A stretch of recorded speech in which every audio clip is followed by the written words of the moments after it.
Gramps had just moved into a retirement park with a lot that backed up to county land that was a nature preserve. His backyard was basically non-existent, but he didn't mind as he got to look out over the preserve. However, he did marvel at how his next door neighbor's backyard extended a good 8 feet past his, giving neighbor a nice space back there. Gramps tried to be friendly with all his new neighbors, exchanging phone numbers and the like, and one day he noticed the next door neighbor was putting down expensive pavers that extended from his back door all the way to the old fence posts that designated the preserve boundary.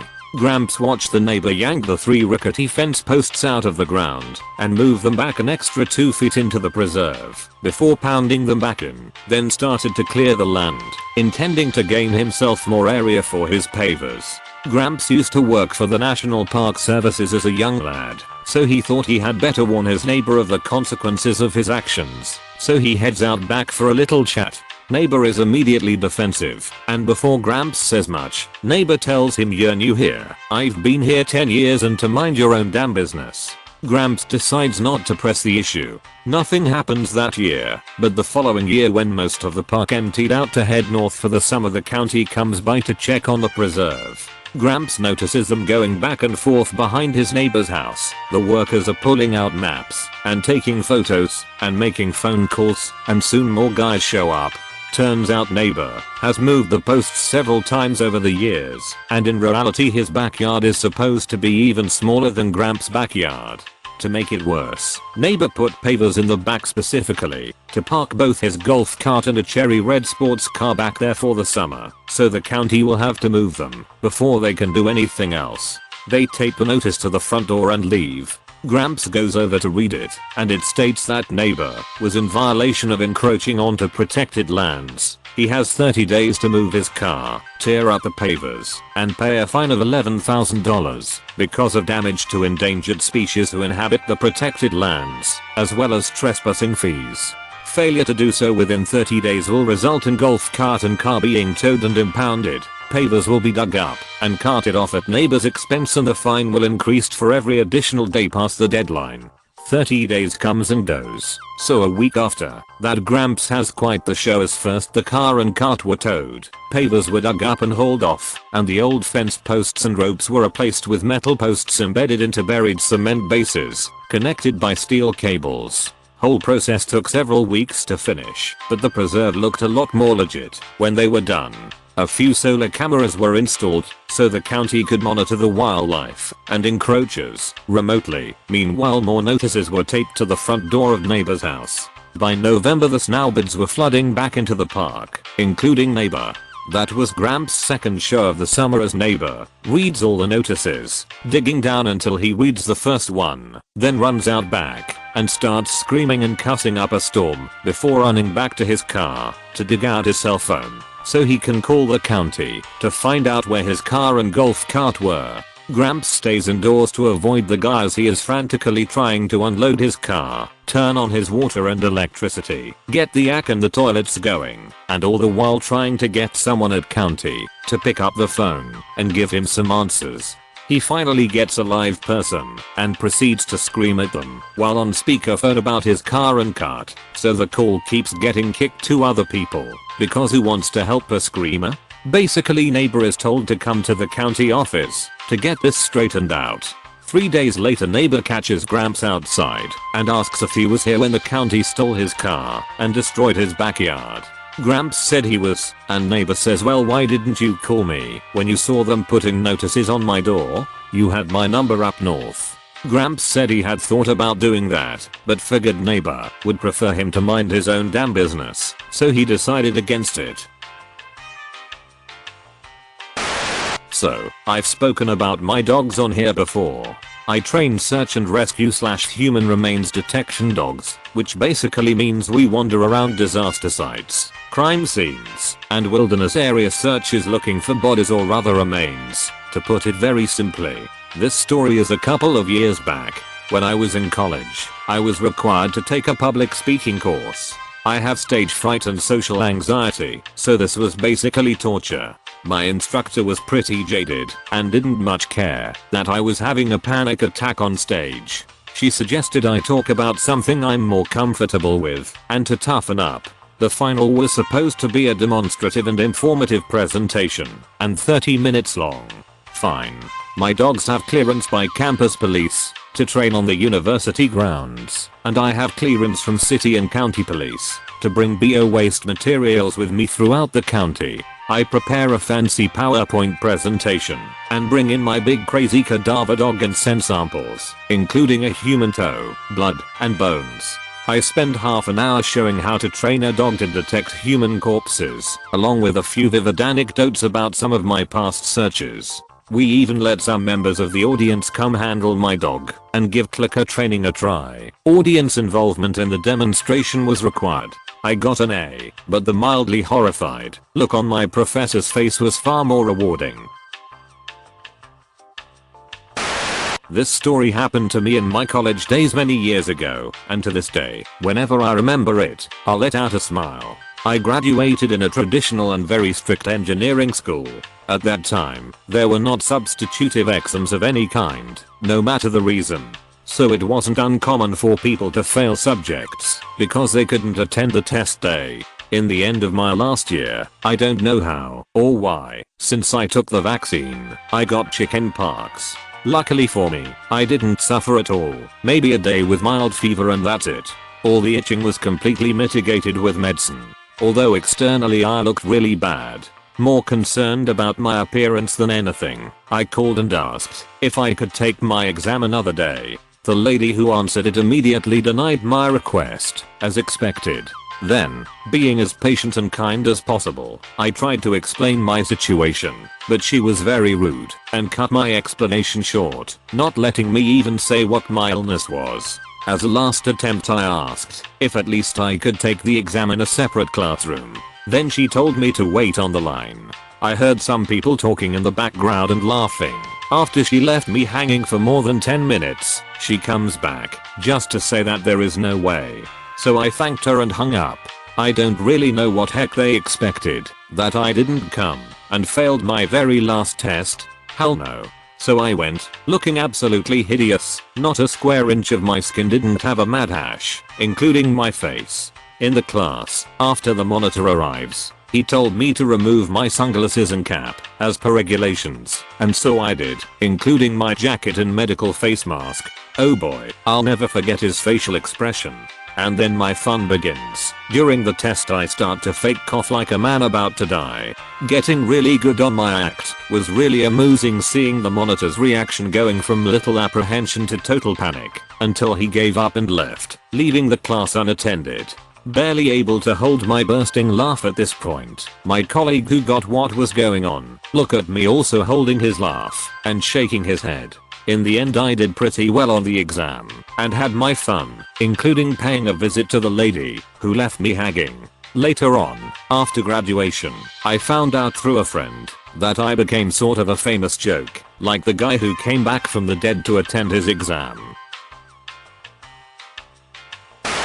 I used to work for a shipping company, one of the big two, in an office position. Our building had several different departments in it, but they were all non-customer facing. The office was in a nondescript office park. There was no sign, except on the door itself. The building was locked and required a keypad entry. We only interacted with customers by phone and email. No Skype, no in-person. I worked there for 6 years, and never saw a customer. The dress code was business casual, which, fine. I usually only wear skirts and dresses, so I look dressy anyway. In the summer, women could wear sandals, but nothing between the toes and nothing obviously beachy. Pretty reasonable.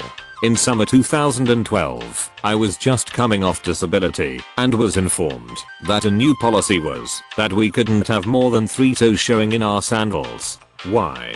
No one knows.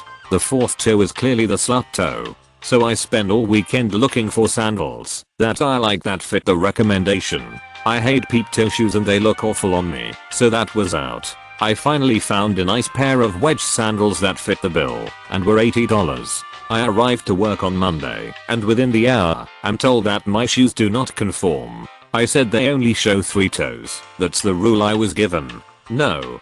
Turns out that the heel couldn't be higher than 3 inches, platform higher than 1 inch, no flats, also unprofessional, no rubber soles, and if you were wearing shoes that covered your foot, mules, then the back of your foot could be out, but if your feet were out, the back of your foot had to be covered. Exceptions for doctor's notes, begrudgingly. So I was taken into a room and my shoes were measured. I have super high arches, so a heel is comfortable for me, and I choose wedges, because they are more stable. The platform of my shoe was 1 inch and heel was 3. So I'm good, right? Well, the supervisor seemed frustrated, so then she says, no wedges. They are not professional. I was like, WTF. So she pulls up the dress code online and shows me the example shoes. There are 4 good example shoes, a stiletto closed toe, a peep toe high heel, a block heel high heel closed toe, and kitten heel mules. She states that, because there are no wedges, then I can't wear wedges. I point out that I can't wear a regular heel, and that there are no flat shoes shown. She tells me she'll discuss it with the group, and have an answer for me tomorrow, and not to wear the shoes tomorrow. I'm like, F this, I paid $80 for these shoes, I'm wearing them. So the next day I come in the shoes, and she tells me, with a sour face, that wedges are fine. However, she still doesn't think my shoe is appropriate, so tomorrow I have to wear other shoes, but bring these shoes, so that all the supervisors could have a meeting about my shoe, with my shoe present. I'm pissed. This is bullcrap. This literally took up hours of my time over 2 days. Oh but wait, I can escape the dress code shoes by having a doctor's note. I contact my orthopedist. I had had knee surgery the year before, not related to most recent disability, and talk to the nurse. I explain the whole situation and describe my shoe and ask if she/the doctor think this is an appropriate work shoe for after knee surgery. She said they definitely don't want me on heels and a wedge is fine. She also thought the whole situation was ludicrous, so she wrote a note, doctor signed, exempting me from the dress code shoes and allowing me to wear whatever shoes I deem comfortable. I had her fax me the note. We had FX. I forwarded the fax to both of my supervisors, who were among the group of 7 supervisors who would meet tomorrow about my shoe. Within a few minutes, both were glaring at me, but I never heard a goddamn thing about my shoes again. I also wore the shoes every day that summer, and then with tights through the winter, because I'm petty AF. This is my absolute favorite story about my late grandfather. I was young at the time this happened, but have talked to a few people in adulthood to get a few details I didn't know before. My grandfather lived on Main Street in a small farming town of a few thousand. The town was laid out in the classic grid pattern off the main highway. On his property he had 3 large pine trees 40 to 50 feet high in a line fairly close to the sidewalk, and over the years the roots had started to lift up and crack some of the sidewalk. Understandably the town wasn't pleased and wanted the trees removed, so further damage wasn't incurred. Instead of coming to my grandfather to find a solution, they sent over an invoice for tree removal from property that amounted to more than his yearly property tax. Instead of paying, he chose malicious compliance. He took out his chainsaw and felled all 3 trees right across Main Street, without warning. On a long weekend Friday, when the town responded with a few workers, my grandfather bluntly argued the trees weren't on his property, therefore couldn't be charged for their removal. They looked at the invoice the town sent, and rather than argue with the most stubborn man in town, they decided to just cut up and haul off the trees themselves. It took all afternoon and traffic was detoured around the block. They patched the sidewalk and the stumps are still there to this day. The town got the trees removed, and my grandfather didn't pay a cent. Win-win. I've worked in fast food longer than I cared for. It was never glamorous, but the regulars were always nice, and I got along with my coworkers. The GM, general manager, on the other hand, was the worst. She constantly complained about wasting food product, had a huge chip on her shoulder because of a divorce, and would show off inappropriate pictures to employees who were wear her in the office. She was never mean or spiteful, she just didn't work like a manager is supposed to. Around April, I got sick with a cold, and I had all the symptoms: runny and stuffy nose, sore throat, nausea, and bad cough. You name it, I had it. I tried calling out, but my GM told me that I couldn't because the restaurant was understaffed. She didn't even give me time to explain that I was sick before saying, "You either come in or look for another job."